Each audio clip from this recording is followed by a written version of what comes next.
At Crystal Farms, farm and family are at the heart of everything we do.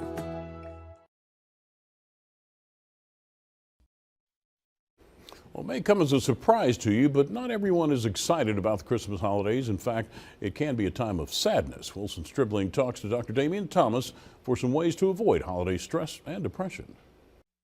Well, stress and depression can ruin your holidays and hurt your health, but planning ahead and seeking support can help ward off some of the stresses of the holidays. Dr. Damian Thomas is Clinical Director and President of Resilience Counseling and Recovery in Flowood, and he joins us now to talk with us about these things. Doctor, good to have you with us. First of all, what are the primary causes of holiday stress? Thank you for having me on. Well, one of the primary causes is financial expectations, unrealistic financial expectations. Also, there are family expectations that are unrealistic, meaning I have to feel that I do so much. I have to feel that I am having to spend excessive amounts of money to fulfill an imagery that may be not necessarily something that everyone expects, but it may be based on tradition. It may be based on things that we've done in the past. And as a result, a lot of times we place that undue pressure on ourselves.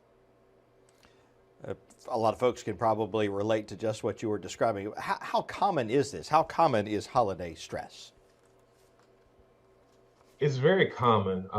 In fact, when we deal with a lot of the data and looking at some of the stressors, the first two are family issues and financial issues. Those are up there pretty high, so it's very common.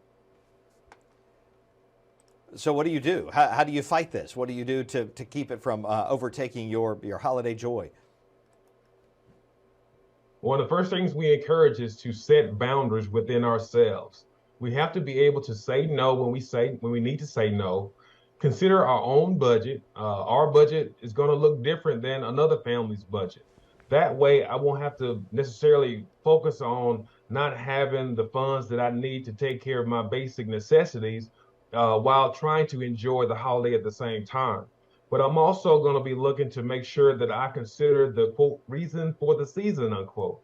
If I'm celebrating my religious belief system, I'm going to focus on that. If I'm focusing on spending time with my family, loved ones, I'm going to do that.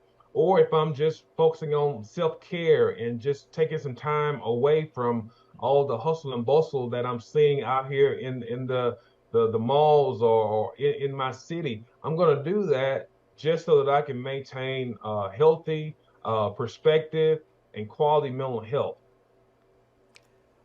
Well, we're already deep into the holidays as it is right now. If we're looking forward to next year, what are some things you can do way ahead of the holidays? When do you need to start thinking about these things to prevent the holidays from being depressing or overly stressful? Well, one of the things my mentor often talks about is if it's something that's urgent, it needs to be done yesterday. So in other words, we have an opportunity right now to make preparations because a lot of what we're talking about is about proper planning. And oftentimes these expectations that we mentioned, they come so fast when these holidays come around to where we don't really think about how we want our holiday to actually go.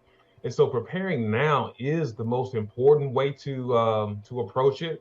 That way we won't be so blindsided by new activities that we may not want to do or things that we may not want to engage in. So it's important to make some planning now so that it won't be as stressful. All good things to think about this year and in years to come. Dr. Damian Thomas of Resilience Counseling and Recovery, thank you so much for your time. Happy holidays to you. Happy holidays. Thank you for having me on.